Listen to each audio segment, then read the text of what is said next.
Hello mayam ngasigi amuk vlog haure to ngasidi nudin waidagi oina haure mayam ai hujise akoina na tuition thin ba chatlini aba ado mayam aina ngasi yamna harau nume abadu oeba kaigino hairagadi Manipur gine Manipur kaino maki mafam bu mafam do kaugre ne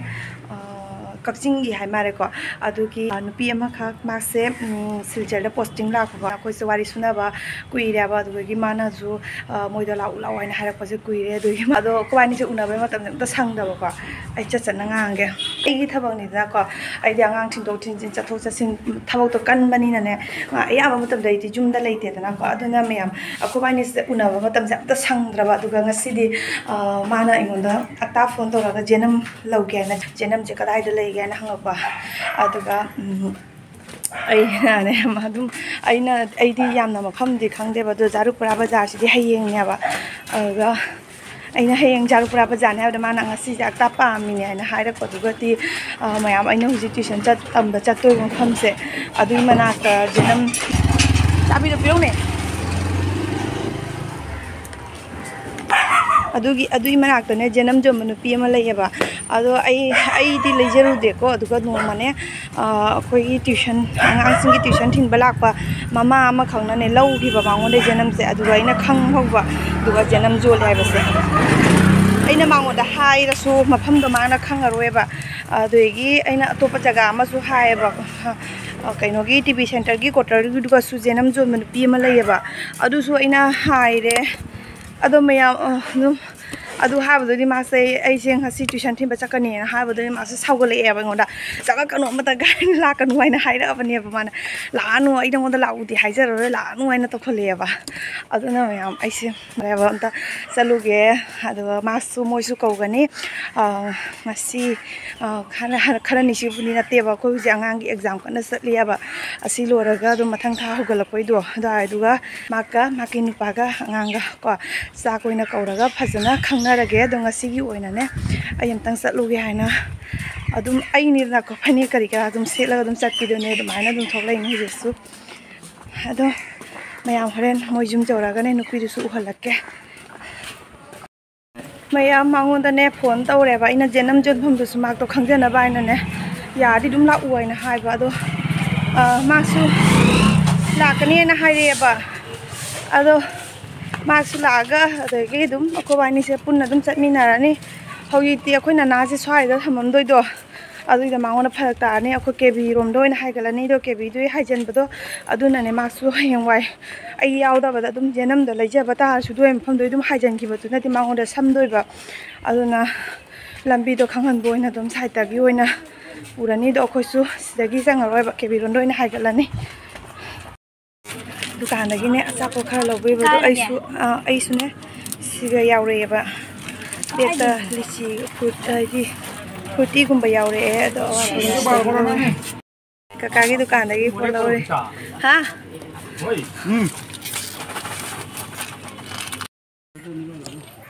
ngamgadra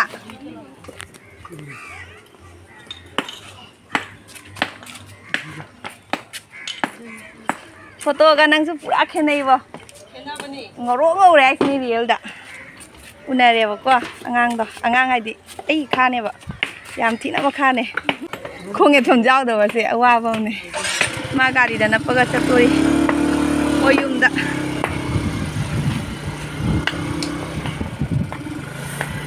endo kaw kaksing pura manung di na se ba ko jenam seung jenam chukoti cha de manung di na kaksing de ka tang hai da ga oi ba Cara jenam cara ga sudum lau ya ai chate da lau bi ho bi ma phuk da bui da me ne ada mayam ayuzi yaure maksum da chan ge ba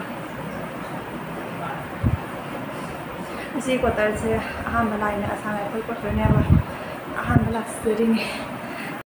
na na ma cha lu pa na to maming dubu kau re maki maming dubu ina di kainom hai bane mam se ai hai ke yang ngom si la dan aubi habra Haubra? Haubra? Hauero? Haubra? Anh mà maron gì mà không được không mà nếu anh ai ya xin cái ya này xin thầu mà tôi gọi cái nó anh tên cô du xin thao xin thao từng người phục việc thân cái thế anh đang ngang mà maron gì mà không được bà mỗi giờ mà các chính cái maron thì khôi đấy, nãy cái khôi đấy tụi bác sinh nó thế hai bà làm mấy đúng hai bà nữa rồi ai xôi đây làm mấy đông đó là maron khôi đấy bà làm mấy đúng hai bà mấy đông mà ba chú lấy rồi im chung đâu chị ạ? chung mì. Không có hai đã không đâu hai sấy rồi. Hai này bơ cha kìa. Thì là phim giúp bọn em tao ra bên này ngồi là cái này đi cầu sân lo. Lão đi làm đây. Hai đi làm pump ra bên này mà just mày đây mà này có phun bắt đầu rồi gì. Tập phần đơ bên này. Hai skin sao đi hay bra. Đấy. Moro xa đấy, xa đấy xuống xa đấy. Lala, apa lala? Nào là. Mi quay được đi chơi đúng không? Cô là cái nhìn được luôn liền. Một xa đấy. Được thôi dịch thì này anh exam sẽ đi bên này nè. Mà thằng ta học là ra đây family. Aku đã lạc sẽ có. Lạc. Đúng rồi, đi chơi xuống làm. Ai lại nào cô dạy lại ai ra đấy. Dạ đó, lớp lạc. Mua cái đồ cái sao thì được sao vậy? Tôi đi ngồi ra học xem rồi. Mua. Hay đỡ tập ra tôi đi xem. Xin mảng luôn.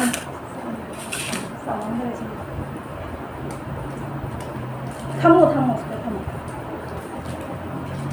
Thế nào mà? Ngay sẽ đi được thang mà đi rồi, có trang thấy gì vậy? Pa mình ngang là đang lâu giờ tâm này. Thế đi mà nung sáng nó mới mất sân mà nó phone tới rồi bếp súp của lạc loài nè, thì nó cái đầu cái bếp anh đi của lạc loài này không là. Hay cái nó đang bếp anh đi gặp của cái nó nè là hay và đang cái nhìn chắc là cái máy rồi tôi nói là mắc bây giờ thế các không người ba sinh mà đi mà khai mà ngang máy nó giao đây vào cả này Eigi thì sinh mà đi mà ngang máy giao đây vào cả nè tôi suy ai cả tham gia này vào cả nó không mà đi lấy anh muốn đặt cả mà đi được mà đi là mà ngang là lấy à cũng đi chụp này này út một cái này chú xin thâu rồi thanh rồi hay dùng cái iPhone rồi ra nó con lại xin nó in rồi lên này Sisi pis kalau kya? Pis dia nak tahu dulu kat sana. Ada mui, angan leng eh, mai ni tu. Ya, amal hari ni ada di sana makan ni dia. Sila. Lao apa? Lao itu lao. Kamu boleh selalu tu ini apa? Kamu boleh saya lama mending ngasih di. Sekarang itu mana kan dah boleh selalu. Kau ni. Pam. Ice cream gumba, hay mani gumba, sama ada apa? Itu ni tahu ni ang. Jadi dia ang saya, awal noi di pi bani ni idang không đi là qua. Mi la ba, mi mem set la ba, mi gala ba. Saning masih hen tu ni. Mi mang không đâu. Mi không đâu đó. Bây saning masih ang hang ini ni ta na lấy vào pose mi la ba ni. Pak mun na ka tara kini. Anh thì chào đó cái đang sưu tầm là khi nào mà ra anh này ra sưu tầm mà đi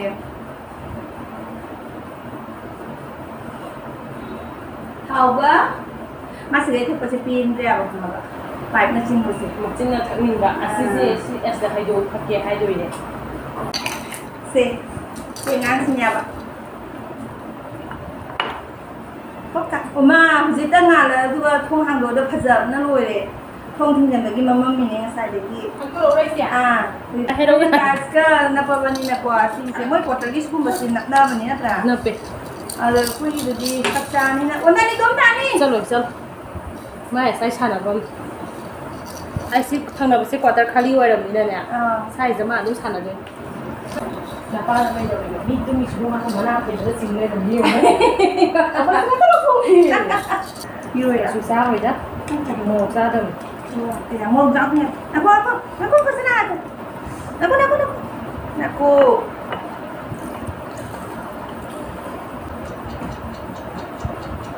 ai thằng kia là không được rồi đó photo tân năng bây giờ photo đã đây nghe năng cái không ngầu gì không chẳng khi nào ai ngầu đập bên em mua bên anh ngầu ye không ngầu ông này mẹ mấy hal lagi ko nào thì em nungai wadi su nungai khare ni lai ngai ki di sahi ahum gi mehman ne do sahi ahum ta gi friend hai do auntie ko sahi ahum matung da di ma so posting cha khidro ba sahi ahum khai ni lai ngai si ka khara pen na video su na ma khige ma ka loina na chalo auntie ma chalo ma ki nupa ka do khoi da la ka da yaw hol la ke video da masa ka phaja thok na lore mayam ai ngasi video se khamai to do ba khang de do angang se Enaunupi se Unarupe ki hak ki video mate khak o su dum hapake hakyo indi sai dum thammage ai ngasi su ne ise ki dukan la lai ba ado ngarang ki blog ko dum puchalake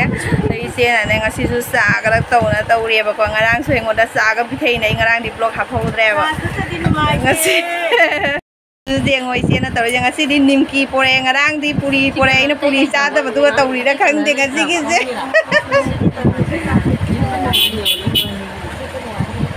yum da lai ba na hayang hanu bau phane đây là mấy món này sẽ quay chỉ chỉ cái vào khăn ngọc à cái này phải rồi nhau đi cái nữa mayam ngasi di ai ano ba subscriber Fangnarure Imphal gi Manipur Imphal lo Imphal gi máy tô rồi bây giờ experience uầy đấy cái nhiều bạn sẽ tô xuống đó mấy là xí tay mình sẽ lấy đó ai bu thai cái cái hay đập à ai bu thai nang so tam ma si sahi ahum da si phajana hay hal ga thang ra ge sahi ahum da se ai mai thang cái lấy na ba mayam ai uji jum jawre ba ado ngasai ne keno Imphal gi naw thunai ngon ha pakwa maki maming je sanjili ta kaure ba mana ngon ha pi bi ra pone cha housing Manipur gi cha housing amu video adu video mana ha pi ra pone ngon da se kg makhai mu kadi oyer ne adagi Manipur gi sorbum nine ne sorbum khara su ha pa ba asiga lai re sorbum je ado khande manam ka mai do ri manam khena bra khangde mahau su khena bra khangde man di akoi sikgi sorbum ka moi Manipur gi sorbum ka yang khene ngai na ha ba ado kamaina khenari ba chara kan da dum khangne ba chahau cheng chim di ai satina harau jare bo mana hai ba sigi chahau cheng je koi gi kasar da thopa chahau cheng du nap te ba Manipur gi jam nap pi ai na hai ba masa gi mayum da lokcha ba chahau cheng oi da mare ba sigi se nam nam law ne yam hawi hai ba ado mayam asigi sinna ne ai sagong khi oi na hauraga chage doi gi su mayam da sai dum share to ke ba ngasi gi indi video se swai da dum loi selage do inaw do thengna ro ba gi nga ha ma video mate ma idum mayam da su share to jarak pani mayam da nungai ta ga su nungai khana dum yeng bi ro ji gi indi swai dum loi selage ma thang da su blog anaw pum purak pa ngamna gu hana ge yam bye bye